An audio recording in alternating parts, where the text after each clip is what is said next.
Has anyone ever put an explosive device in your porta potty? Good morning from the in-between.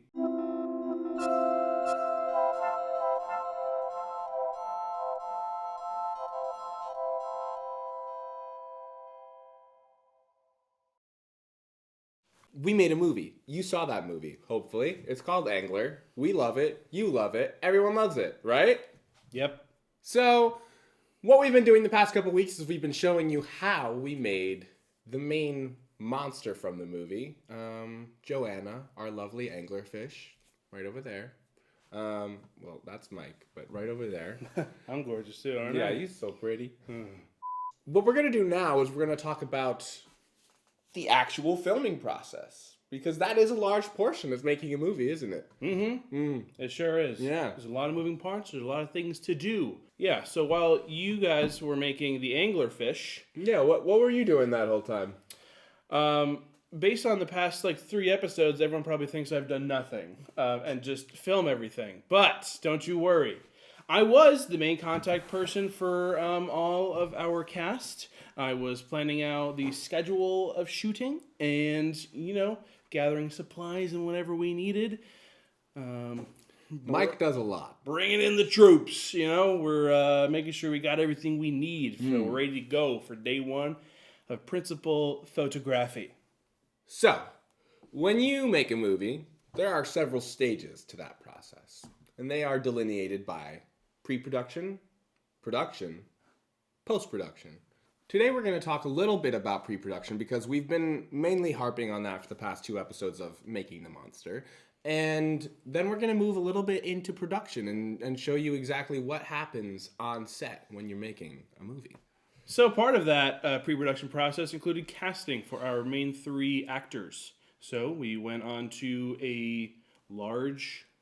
actor database. There we go, backstage.com. You can post auditions for your short films, feature films, podcast, voiceover work, whatever you need. So we posted on backstage.com for our 3 talents, and we received a good amount of applications, and we narrowed it down to our 3 main brethren, except Dayton.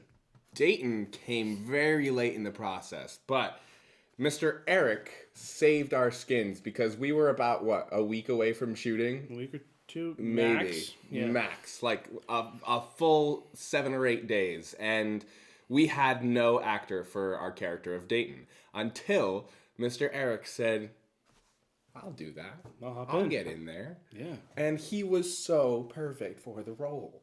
He was so perfect for the role. Look at this guy. Isn't he neat? Once we had all of our actors, we had a lovely first meeting on Zoom. And it was really, really cool to get their chemistry in view before we got on set because they were able to meet each other. They were able to run some lines really quickly. And we knew almost immediately that we had made the right choice on every single one of our actors because their faces were perfect, their acting chops were on point, and they had great chemistry with one another. Yeah. Once we finalized that process, we then moved on to costumes, figuring out what each of our main talent's going to look like, what they're going to wear, and then we started weathering the different types of garments and such. One of my constant inspirations for most things in life is Star Wars. And in the world of Star Wars, George Lucas wanted to make it apparent that this sci-fi universe was lived in and used, right? So something that I constantly bring into all of my projects is that I want them to feel lived in and used. And now you got a costume designer credit. Tight, dog. Do I look like a... We had 3 characters, and all 3 of them I wanted to make as authentic as possible. I wanted them to feel like real lake folk, So we decided that Eric's character would be a painter of sorts. So his overalls were covered in paint stains and other nonsense to make it look like he had those overalls and wears them on a very habitual basis. We got Rob's Mechanic? Yes. Uniform? Mechanic uniform, and we oil greased it, and we roughed it up, and we made it look lived in and used. Because, like I said, I think that goes a very long way in selling your characters to the audience. You didn't just buy them from Party City? We handpicked a lot of the pieces of these costumes from both the internet and whatever stores we could find them the cheapest because our budget was incredibly small. So. Yeah. They look good, don't they? I think so. I think they look dirty and good. And lived in and used. Here we go. Another thing that I was doing while these two were chipping away at the beast, I was driving around, the local area, looking for a good lake, a good dock. Location scouting, if you will. I went to, I think, 3 to 4 different lakes and eventually settled on White Pond. In Kent. Yeah. I have a bunch of pictures from each location, and White Pond just felt the most fitting for what we needed. And very, very desolate, very secluded, very away from society. So it made it really feel like somewhere where you could get potentially eaten by a giant monster and nobody would know. Yeah. The size of the dock was perfect. It also had this really pretty trail walking into a more foresty setting that we thought would work. One thing I absolutely loved about this location was once we walked along that trail to go location scouting, we found a bundle of trees that had all these carvings in them, right? And we had already decided on the character, our main character's name being Ralph, but we had no idea what to name his wife. I think one of the original ones was like Luna, and then beyond that, we couldn't find a name that was fitting for her. But then we found this tree that had a giant heart engraved into it, and it said R plus G, and I was like, come on, dude! Like, how's that gonna work for us? It's gonna be a G name. Yeah, so we name. knew we had to name his wife something with a G, and we landed on Grace, and then that actually ended up being the opening shot for our movie. That's production value, baby. Yeah, baby. Yes. Yes. Aww. Yes. Yes. One day I would like a real high five. So when I was at the lake initially, there were a handful of people. It seemed like it was kind of popping a little bit. It was the place to be during those final hours of the summer. Yeah, a lot of kayaks, a lot of dogs, a lot of families. But I was like, we get there early on a Saturday morning. We won't run into too many people. Let's hope for the best. I also did my research. I went on to the state park website to make sure we didn't need a permit to shoot there. I checked. It said film crews under 10 or less people, something like that. I checked it. I'll show it. I did my research. And, we were also going to set up tents and stuff for food. Yeah, we just needed a little bit of a base camp. So we were just going to drop it over here and over there and just hope for the best. Yeah, we were just really hoping that nobody was going to bother us. Yeah, and after that, I pretty much sent pictures to you. This place is it. We gotta go here together and do some stuff. And that we did. Yeah. And one final piece that could be a problem. Was a problem. Yeah. Was this running water, like a waterfall, some kind of irrigation system, some running water. Directly next to where we were shooting the entire time. And it was loud. It was so I was loud. like, we can work around it. We're going to be on the dock. It's going to be far away. We can point the mics, away from it in the opposite direction. We'll be fine. Yeah. Meanwhile, we get into the editing room and everything's next episode. So after sending you the pictures, you were down to go? And then we went on a very, very, very hot summer day. I think I remember getting an incredible farmer's tan when we went to go location scout for that day and really solidify the fact that we were going to use White Pond. Yep. In addition to that, I brought my camera. We were going to try to shoot a handful of the opening establishing shots from the shot list to kind of mirror what we ultimately wanted to shoot when getting there on the first day. And honestly, they matched up pretty well. I was looking back at them, and they actually look pretty similar. Nice. So Proud of us. Proud of us. Always proud of us. Always. We're doing stuff and things and stuff. We're doing the thing. And stuff. So, aside from our base camp, there were a couple other large objects we needed to procure in order to get this film on its legs. One of those being a boat. Need to get a boat. Do you have a boat? I did not have a boat. I don't have a boat. So, I literally posted on Facebook, family and friends, hey, anyone have this sort of rowboat that we can borrow? Family friend reached out, hey, we have 2 boats in our backyard. If you want to come grab them, that'd be awesome. Like, use them for the film. Cool, at no cost whatsoever. So that was awesome. Shout out to the Brown family. Thank you very much again.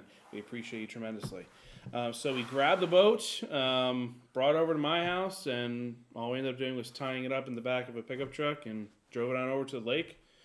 Popped that sucker in there, and all was good. After cleaning it thoroughly, because it is standard lake protocol to make sure that there are no barnacles or any other invasive species attached to your boat before you drop it in another lake. We have to do what's right for the environment. Yes.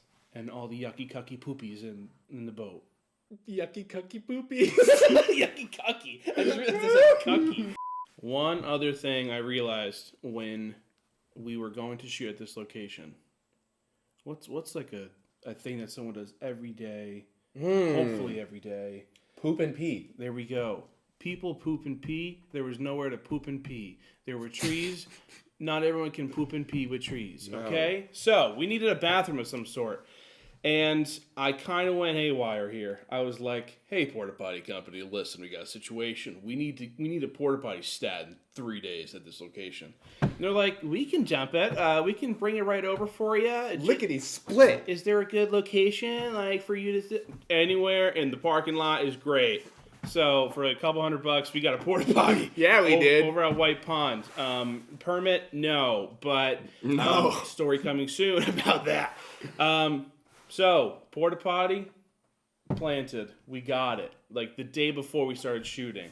So, after all of this insanity, after all gathering all these resources, all these things and stuff, day 1 of principal photography was here. Day 1 was in my basement when we were shooting scene 7, the sunken place type deal, with our friend Ralph. We set up the whole stage, if you will, the backdrop in my basement, and turned out pretty solid, I think. Yeah, it was really lovely to have that one day with our main character before we opened up the gates and really had everybody there, the whole crew and the whole cast, because that first day was like a very intimate, lovely time with our principal actor, and I think that the footage came out exactly the way we wanted to, which, you know, is always a plus side. Yeah, it was just a really cute day of filming, and it was the calm before the storm. All goes well. We get the footage we need. It was on to day 2. We're starting at like about 6, 7 a.m., driving over to the lake, getting all the things ready to go.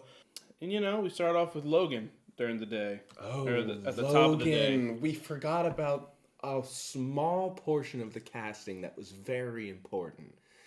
We had a dog in our movie, and we managed to get the best doggo. The absolute gem of all gems when it comes to acting doggos. Our dog Logan, he's not my dog, he's not Mike's dog, he's Joe's dog. Joseph, he was a good boy. Good boy. We lucked out big time. Yeah. Because we are not trained professionally in animal handling whatsoever, and Logan filled that spot for us as Bailey. But anyway, we started with Logan. This was day 2. Now we're on set in Kent, and we got a lot of our inserts of Logan because we really wanted to make sure that doggo had all of the opportunities to get the shots right, and incredible. Knock them babies out. And then we pretty much moved on to, the rest of the schedule was chipping away. We had our lovely first and second AC Brooke there with us. We had our amazing sound recordist Henry there. Couldn't thank him enough. Shout out to Joe. Incredible bloke. Oh, man. I love him. So, yeah, we had a very solid crew, and it was hot. Last sunscreen. Tensions were high at times, but we all kept our cool for the most part. I thought personally that it was one of the most loving sets that I had ever been on. Everyone was so willing to be helpful and so wanting to do whatever was best for the project. And I really, really cannot thank everyone enough who was there, because we wouldn't have been able to make this movie without you guys, even in the slightest. Truly. Thank you. So yeah, we had to pivot. We had to adjust. We had to make some corrections. Let's talk about one of the largest adjustments that we made that day. There was a portion just before scene 7 where Ralph, the main character, is falling into a trance. Right? Mm-hmm. And we really wanted to capture that in this one shot, which is basically an unbroken shot where you go from start to finish. It's usually a bit longer form, and the sun was going down, so our lighting was getting super messed up. Mm-hmm. And we shot that one shot about 5 different times. Boom, boom, boom, boom, right through. And every single time we shot it, the sun was lower and lower and lower, and the lighting was just drastically different every single time. Mm-hmm. But everything on this channel is calculated! So what that means in the final edit of the film, you think it's distorted. He's kind of here and not here. He's in this trance type thing, but in reality, the sun's just going down. We don't have enough light. And we went from that one shot, and we just chopped up every single one of those one shots, and we shoved them all together, and it made for one of my favorite parts of this freaking movie. I thought that, as we said, completely calculated, and it was a pleasure to have that accidental, wonderful shot that we couldn't have planned. We truly couldn't have planned. A nice happy accident. Mm-hmm. Yeah, so we went on through the day, and Guy was diving into the water. He was all for swimming in that lake that was frigid, really, really cold. He's like, as long as you have a towel for me, he's good to go. So he's diving into the water. We're getting all the good shots, and that's pretty much it for day 2. Move on to the next day, do the same thing all over again. And this is the day we shot with Joanna. Certainly is. Certainly is. It was a lighter day in the sense of less talent that were going to be on set, mm-hmm. but today was Angler Day. Right. Eric wasn't there, but Joanna was. Yep. So we did the bits with Ralph walking in the forest, and then we moved on to pretty much, I think, the angler stuff. Yeah, the night shoot. The afternoon to night. And magic was made. It was awesome. It was so cool. It was really dope. Everybody was like, the vibe on the set was electric as soon as the angler was out. Because that light popped on. It was so cool. It was like a full nother presence on set. And I was the puppeteer for Joanna, so I was finally stepping in front of the camera, and it was an experience to bring her to life and to have someone acting opposite of this giant puppet that we made. Yeah. It was really cool, and that was the only time that my father was on set with us, because he's a working man. He had his job. He couldn't be there for the rest of the time that we were filming, but he made sure to be there for the night shoot that we were doing with mm-hmm. Joanna, and we were on that dock until about 3 in the morning, which is... Was it that late? I got home at 3:40, so that we must have been there. Yeah. And I mean, because we had to clean up everything. That was the day we broke absolutely everything down. Shout out Julie Sirico, stunt driver. Stunt driver Julie Sirico. I forgot that we did that day. Thank you very much for all of your involvement. We appreciate you. You see those tires screeching by? Julie Sirico. Julie. Thank you. Thank you. We had a lot of luck and we had a lot of happy accidents on set. However, just like with all things, there were a few complications. Things happen. These things do happen. These things do happen! What show was that again? That's Phantom of the Opera. Oh, yeah, we go. So what? It was day of this, either third day, our tent operation in the parking lot Got shut down by... the state trooper. Was it? Yeah. Yeah. Mm-hmm. So we had to pivot again. Mm-hmm. And luckily... We had to grab all of our and get the hell out of Dodge. Luckily, a neighbor... To the lake. At the lake was walking by... And she was like, "Oh my gosh, what are you guys doing? Are you guys making a movie? Oh my god, that's so cool. Why don't you, if you need anything, just let me know. Anything at all, just let me know." We were like, hey, listen up. We need a place to set up all of our tents and cameras and equipment and everything. How about your house? Okay. And she was so nice about it. She was like, here's this area, you can run cables from here, la la la. She was incredible. She saved our skins another, like, it was an incredible final hour, and she saved our lives again. Yeah. Yeah. And couldn't thank her enough. So remember when I mentioned we had to get a porta potty? I remember. For the lake? Dump it right in the parking lot there? Well, come next day after we finish shooting, I get a phone call. I don't answer my phone. I missed the call. Turns out I get a message. Hey, is this Mike Ruda? I'm looking to talk to you about a porta potty you rented here at White Pond in Kent, New York.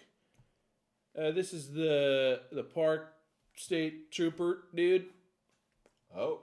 I am currently pooping my pantaloons. So I call back. Turns out you're probably not allowed to do that. Yeah, you can't just put a porta potty wherever you want, actually. I drive back to the lake and I meet up with the officer. Hello, good sir. I'm Hello, officer. I'm pooping right now. My pantaloons are saturated. I'm like, I talked to him. Hey, he says you can't be dumping. You can't pump and dump here. You know. Ultimately, that's what he said. You know what I'm saying? So gotta get the porta potty out of here, and I'm just, yep, I hear you. I'm so sorry. I did not try to invade. I get a ticket. He's like, hey. You've been served. Here are your papers. Hear ye. So now pay $500. He gives me a ticket, but he says, here's like your court date, whatever. I'm just trying to be the nicest I can. I do feel like I impose in the first place, but people gotta poop and pee now. They do. Come on. You got no porta potties over there? So, he's like, hey, I talked to the judge. I know him. You know, you're a nice guy. So, we can lessen the fine or whatever it was. However, yeah, this was not the only problem that we had with this porta potty. First day we get to set, right? Mm-hmm. The porta potty had been there one full 24 hours. Oh, look, the porta potty's here. All right. Look, let's go take the inaugural piss or I'm gonna go look at... What happened to our porta potty? Someone blew it up. Somebody quite literally took a abundance of fireworks, put them in the toilet, and blew up our porta potty. The hinge for the seat was completely broken. Yeah. The porta potty itself had burn holes in it all over the place. Yeah. It was the sabotage of all sabotage. Nobody had even used the porta potty yet. Yeah. And it was clearly some disgruntled neighbor of the lake who did not want that porta potty there, so they decided to quite literally blow it up. And it made it harder to use, that's for sure.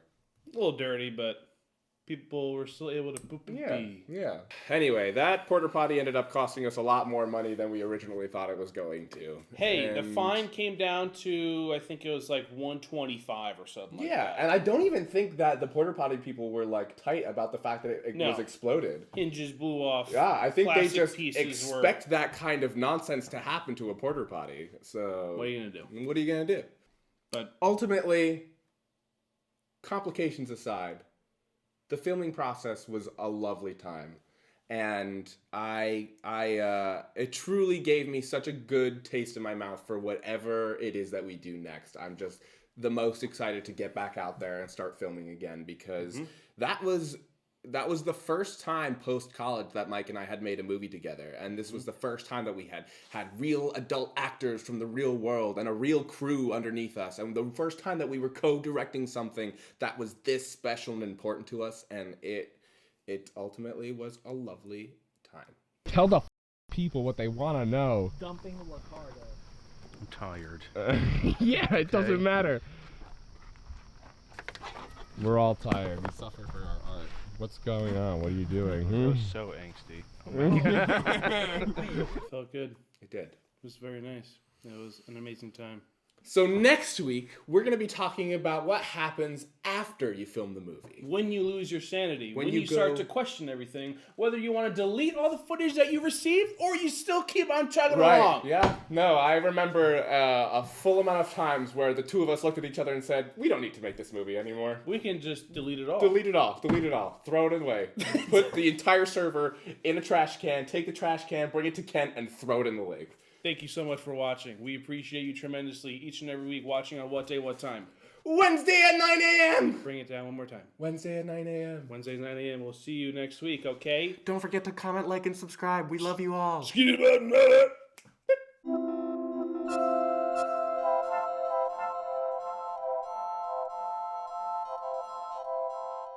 I go Yoda side out? Yeah, probably. Yeah. Make a movie we did. Wow.